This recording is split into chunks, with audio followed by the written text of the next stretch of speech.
ಸ್ವಾಮೀಜಿ, ನೀವು ಹೇಳ್ತಿದ್ರಿ ಸಂಜೀವಿನಿ ಅಂತ ಹೇಳಿ.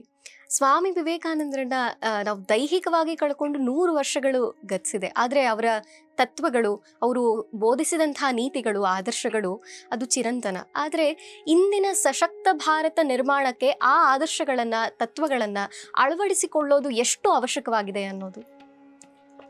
ಸ್ವಾಮಿ ವಿವೇಕಾನಂದರು ಶರೀರ ಬಿಟ್ಟು 2025ಕ್ಕೆ 123 ವರ್ಷ ಆಗುತ್ತೆ.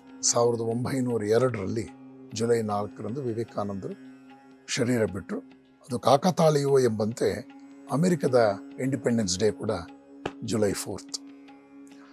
ಸ್ವಾಮಿ ವಿವೇಕಾನಂದರ ಸಮಗ್ರ ಜೀವನವನ್ನು ಅಧ್ಯಯನ ಮಾಡಿದಾಗ ಅಲ್ಲಿ ನಮಗೆ ಸನಾತನ ಪರಂಪರೆಯ ಒಂದು ಮಹಾನ್ ಸತ್ಯ ಮನವರಿಕೆ ಆಗುತ್ತೆ.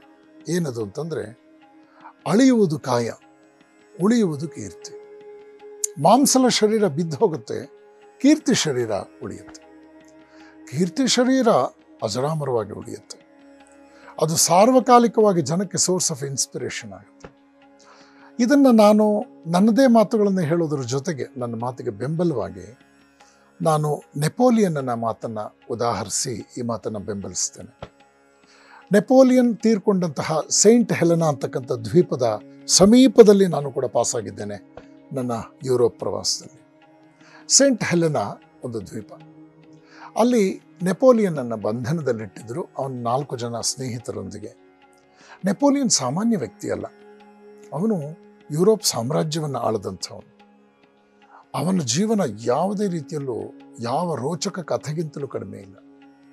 ಆದರೆ ಪ್ರಾಣೋತ್ಕ್ರಮಣ ಕಾಲದಲ್ಲಿ ಅವನು ಪ್ರಾಣಿಯೋಪಾದಿಯಲ್ಲಿ ಬಂಧಿತನಾಗಿದ್ದ.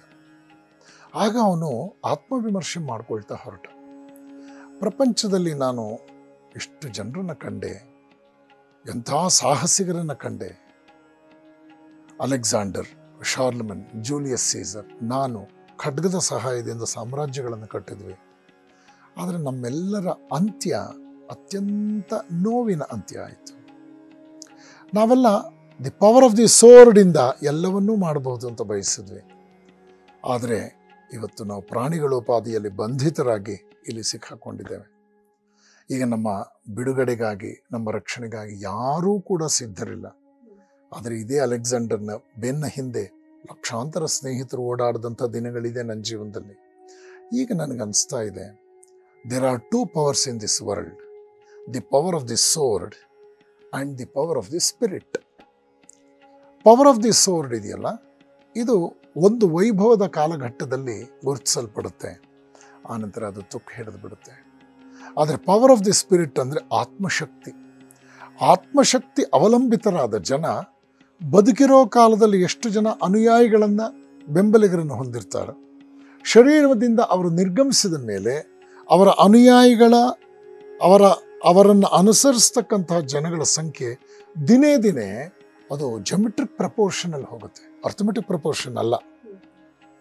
2 + 2 = 4 ಅಲ್ಲ, 2 to the power of 2 ಆಗುತ್ತೆ, ಜಮೆಟ್ರಿಕ್ ಪ್ರಪೋರ್ಷನಲ್ಲಿ ಹೋಗುತ್ತೆ. ಹೀಗಾಗಿ ಅವನು ಹೇಳ್ತಾನೆ, now I can say that the power of the spirit has always vanquished the power of the sword. ಆತ್ಮಶಕ್ತಿಯ ಮುಂದೆ ಖಡ್ಗಶಕ್ತಿ ಮಣಿದಿದೆ ಅಂತ. ಹೀಗಾಗಿ ವಿವೇಕಾನಂದರು ತಮ್ಮ ಆತ್ಮಶಕ್ತಿಯಿಂದ ಕೆಲಸ ಮಾಡಿದ್ದರಿಂದ ಅವರು ಪರಮಾತ್ಮನ ಒಂದು ಲೀಲೆಯನ್ನೇ ಈ ಭೂಮಂಡಲದ ಮೇಲೆ ತೋರಿಸ್ಕೊಟ್ರು. ಸಪ್ತರ್ಷಿ ಮಂಡಲದಿಂದ ಬಂದ ಮಹಾನ್ ಋಷಿಯವರು, ಶಿವಾಂಶ ಸಂಭೂತರವರು. ಅವರಿಗೆ ಶ್ರೀರಾಮ ನಾಮದಲ್ಲಿ ಮಂತ್ರದೀಕ್ಷೆ ಆಗಿತ್ತು. ವಿವೇಕಾನಂದರಿಗೆ ಮಂತ್ರದೀಕ್ಷೆ ಆಗಿದ್ದು ಶ್ರೀರಾಮನ ಮಂತ್ರ. ಮತ್ತು ಹನುಮಂತ ಹೇಗೆ ರಾಮನನ್ನು ಪ್ರೀತಿಸಿದ್ನೋ, ವಿವೇಕಾನಂದರ ಬದುಕಿನಲ್ಲಿ ರಾಮನ ಬಗ್ಗೆ ಅಷ್ಟು ಪವಿತ್ರವಾದ ಭಾವನೆ ಇತ್ತು. ಸಾಕ್ಷಾತ್ ರಾಮನ ಅವತಾರವೇ ಶ್ರೀರಾಮಕೃಷ್ಣ ಪರಮಹಂಸರು. ಹೀಗಾಗಿ ರಾಮನೇ ಈ ರೂಪದಲ್ಲಿ ಅವರಿಗೆ ಮಾರ್ಗದರ್ಶಕರಾಗಿ ಬಂದದ್ದುಂಟು. ವಿವೇಕಾನಂದರ ಬದುಕನ್ನು ಇಡೀ ಪ್ರಪಂಚ ಸ್ವೀಕರಿಸಿದೆ, ಭಾರತ ಸ್ವೀಕರಿಸಿದೆ. ಆದರೆ ಸ್ವಾತಂತ್ರ್ಯ ನಂತರದಲ್ಲಿ ನಮ್ಮ ಆಡಳಿತಗಾರರು, ನಮ್ಮ ಸರ್ಕಾರಗಳು ನಿರೀಕ್ಷಿಸಿದಷ್ಟು ರೀತಿಯಲ್ಲಿ ಸ್ವಾಮಿ ವಿವೇಕಾನಂದರನ್ನು ಸ್ವೀಕರಿಸಲಿಲ್ಲ. ನಮ್ಮ ಮಕ್ಕಳಿಗೆ ವಿವೇಕಾನಂದರನ್ನು ಪರಿಚಯಿಸುವಂತಹ ಯೋಜನೆಗಳು ತುಂಬ ಕಡಿಮೆಯಾಗಿದೆ. ಮತ್ತು ಅವರ ಅನಿವಾರ್ಯತೆ, ಅವರ ಪ್ರಸ್ತುತತೆಯ ಬಗ್ಗೆ ತಿಳುವಳಿಕೆ ಹೇಳುವಂತಹ ಹ್ಯೂಮನ್ ರಿಸೋರ್ಸ್ ಯೂನಿವರ್ಸಿಟಿಗಳಲ್ಲಿ ಕಡಿಮೆ ಆಗಿದೆ. ಬಹಳ ದ್ವಂದ್ವಗಳಲ್ಲಿ ಇವತ್ತು ನಮ್ಮ ಶಿಕ್ಷಣ ಹೋಗ್ತಾ ಇದೆ. ಇವತ್ತು ನಮ್ಮ ಆಡಳಿತಾತ್ಮಕ ವ್ಯಕ್ತಿಯನ್ನು ಸ್ವಾವಲಂಬಿತನದಿಂದ ಪರಾವಲಂಬಿತನಕ್ಕೆ ಕರ್ಕೊಂಡು ಹೋಗ್ತಾ ಇದೆ. ನಾವು ಜನಕ್ಕೆ ಎಲ್ಲ ಅನುಕೂಲ ಮಾಡಿಕೊಡ್ತೀವಿ ಅನ್ನೋ ದೃಷ್ಟಿಯಲ್ಲಿ ಮನುಷ್ಯರಲ್ಲಿ ಸ್ವಾವಲಂಬನೆ ಎಷ್ಟು ಬೆಳೀತಾ ಇದೆ ಅನ್ನೋದು ಯಕ್ಷ ಪ್ರಶ್ನೆಯಾಗಿ ಉಳಿದಿದೆ. ಸ್ವಪ್ರಯತ್ನ ಇವತ್ತು ಕಮರಿ ಹೋಗ್ತಾ ಇದೆ. ಯಾವ ಮನುಷ್ಯ ಸ್ವಪ್ರಯತ್ನವನ್ನು ನಿರ್ಲಕ್ಷಿಸ್ತಾನೋ, ಬಹುಕಾಲ ಸ್ವಪ್ರಯತ್ನವನ್ನು ನಿರ್ಲಕ್ಷಿಸಿದಾಗ ಸ್ವಪ್ರಯತ್ನ ಅನ್ನೋದು ಮರ್ತು ಹೋಗ್ಬಿಡುತ್ತೆ. ಸ್ವಪ್ರಯತ್ನ ಮರೆತಾಗ ಅವನು ಪರಾವಲಂಬಿ ಆಗ್ತಾನೆ. ನಾನು ಕೊಡ್ತಾ ಹೋಗಬಹುದು, ಆದರೆ ಸದಾಕಾಲ ಪಡೀತಾ ಪಡೀತಾ ಪಡೀತಾ ಮನುಷ್ಯ ವೇಷ ಮರೆಸಿಕೊಂಡ ದಾಸ್ಯಕ್ಕೆ ತುತ್ತಾಗ್ತಾನೆ. ನಾವು ಅದನ್ನು ಯೋಜನೆಗಳು ಅಂತ ಹೇಳಬಹುದು, ಬಿಂಬಿಸಬಹುದು.